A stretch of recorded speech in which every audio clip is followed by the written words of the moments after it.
So it's interesting that in pre-literate societies, the spirits of the dead were in the trees, in the environment. Now with visual space coming in, with writing and the later forms of writing, the dead are fragmented out and put underneath the houses. They're boxed. The dead are boxed, whereas they're all in the environment in Aboriginal culture. So here they're saying the dead were placed underneath, but animism is still happening because they're feeding the ghosts. But the ghosts now have a room underneath the house. So there's the visual split, fragmentation of a previously dynamic animistic environment. That's interesting. And then the dead are going to become, with the printing press, the dead are going to become the realm of hell or purgatory. They didn't have that massive visual box since Dante, before Dante. In these societies, the dead were active, but underneath. So that's an effect of visual space. It's interesting how most of these societies are all going through the same thing. You got the Chinese societies, you got the Assyrian, you got the Egyptian, you got the Babylonian. These massive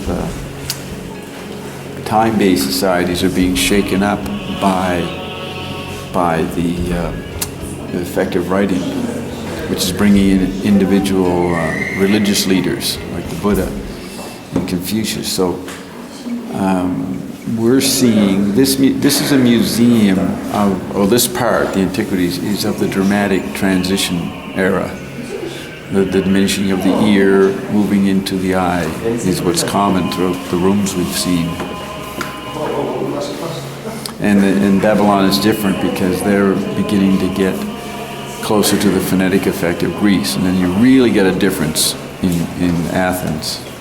I mean, that's where philosophy and ideas and classical education starts. They didn't have that kind of education in Assyria, unless I'm wrong. Could be wrong. And there was this education based in the quadrivium, which is four. Yeah. And you were mentioning how the four became so important and also represented by four animals. Right, so you have the quadrivium is music, math, astronomy, and arithmetic. So it's number that's more musical. The quadrivium is, like fourness, is part of the previous acoustic societies of frequency awareness. The full alphabetic effect emphasizes the trivium, rhetoric, grammar, and dialectic. And those are more dealing with categories and after the effect of Greece. So the trivium and quadrivium are important from the time of Athens, 300, 500 BC, up to the printing press. So anyways, there's other details between the time of Dante and the time of Shakespeare, which Ion has provided, which are really interesting. And then there's, in McLuhan's writings, there was a early Renaissance at the time of Petrarch in Italy, supposedly around 1200 AD, before the famous Renaissance in Italy in 1440, 1480. So you have two Renaissances. So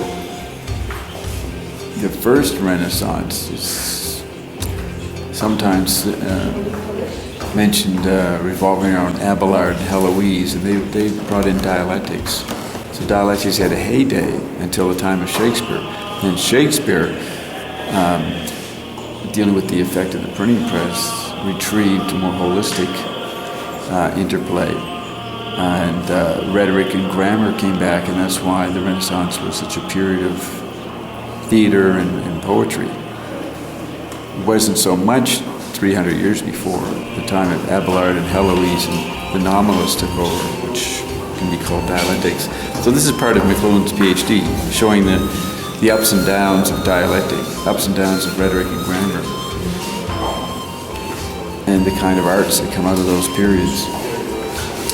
So At the time of Shakespeare, the printing press is coming in, and there's a flowering of late medieval balanced sensibility, emphasizing the interplay of dialectics, rhetoric, and grammar.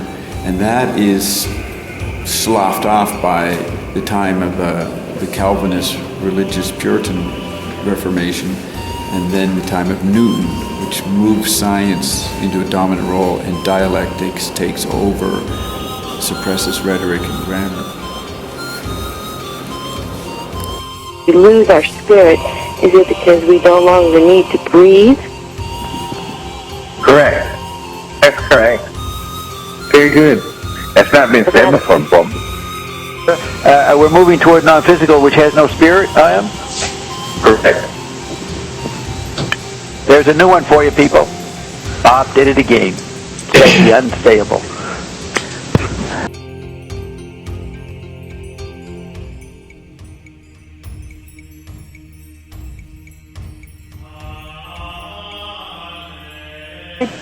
Moving to non-physical means that you give up spirit.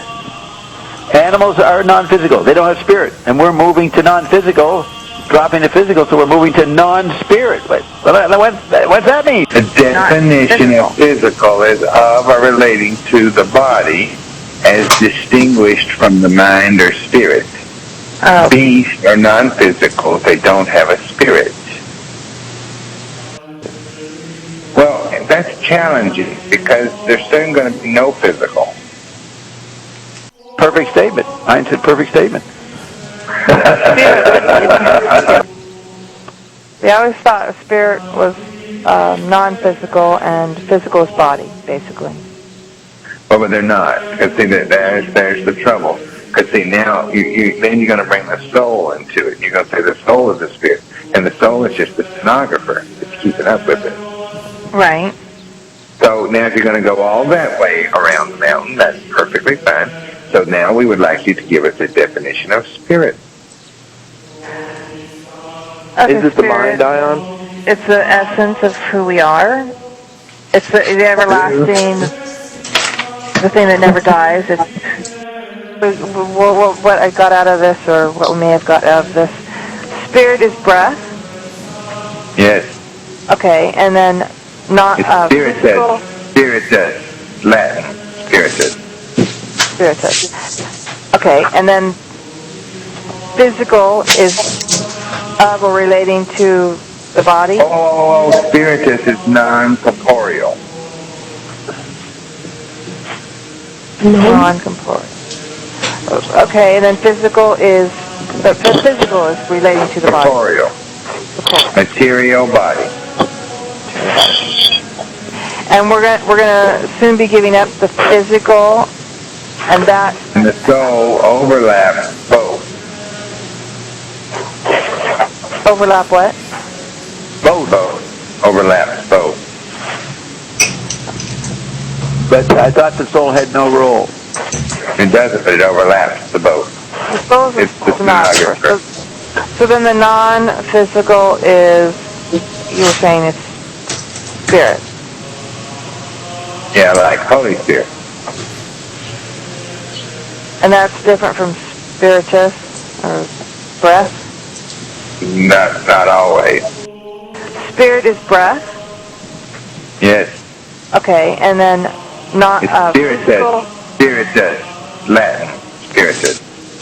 Spiritus. Okay, and then physical is of or relating to the body? Oh, spiritus is non-corporeal. Non-corporeal. Okay, and then physical is relating to the body. Corporeal. Material body. And we're gonna soon be giving up the physical, and that. And the soul overlaps both. Overlap what? Both overlaps both. But I thought the soul had no role. It doesn't, but it overlaps the both. The soul is It's the stenographer. So then the non-physical is, you were saying it's spirit. Yeah, like Holy Spirit. And that's different from spiritus or breath? Not always. We're moving toward non-physical, which has no spirit, I am? Correct.